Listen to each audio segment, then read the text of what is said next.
গরুর হাটে কাজ করলাম দীর্ঘ 4 দিন, ইনফ্যাক্ট আরও বেশ কিছুদিন কাজ বাকি আছে। কিছু লার্নিং শেয়ার করি, কুইক লার্নিং। এক, গরু হচ্ছে একদম বাচ্চা, বাট ব্যাপারী বলবে যে বাচ্চা হইলেও বয়স আছে। এক, দুই হচ্ছে বলবে যে ভাই আপনার আমার পছন্দ হয়েছে, এই জন্য আমি আপনাকে গরুটা দিচ্ছি। টাকা বড় না, হ্যাঁ টাকা বড় না, এখানে আসলে একটা আন্তরিকতা আছে, একটা পছন্দের বিষয় আছে, মান সম্মানটা বড়, আমি আপনাকে এই জন্য দিচ্ছি। তিন, দেখেন এই গরু চাইলে আমি কিন্তু অনেক দামে বেচতে পারতাম, আমার কাজ আছে এই জন্য আমি দ্রুত ছেড়ে দিচ্ছি, সেই জন্য আমি অনেক কম দামে দিচ্ছি। এগুলো তিন। চার হচ্ছে আসলে আমি বাবুরে কোনো গরু টরু বেচি না, এইবারই প্রথম এই গরুর দাম প্রথমে আমাকে এত টাকা বলেছিল, আমি তখন দিইনি, এখন লোকজন দাম বলছে না, তাই এখন এই দামে দিয়ে দিব। এগুলো সব চাপা, অ্যাবসুলেট চাপা। সো বাচ্চা গরু বাচ্চা হলেও বয়স আছে, এটা কী ধরনের কথা ভাই? হ্যাঁ, আর আপনাকে আমার পছন্দ হয়েছে, পছন্দ হওয়ার কী আছে?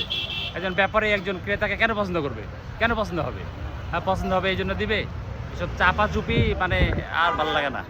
সেই লার্নিংগুলো শেয়ার করলাম আজকে ফ্রম দিয়াবাড়ি হাট, এবং এই লার্নিংগুলো ডেফিনেটলি সবগুলো হাটেরই আমার। তো দেখা হবে ইনশাল্লাহ। আসসালামু আলাইকুম অ্যান্ড ঈদ মোবারক।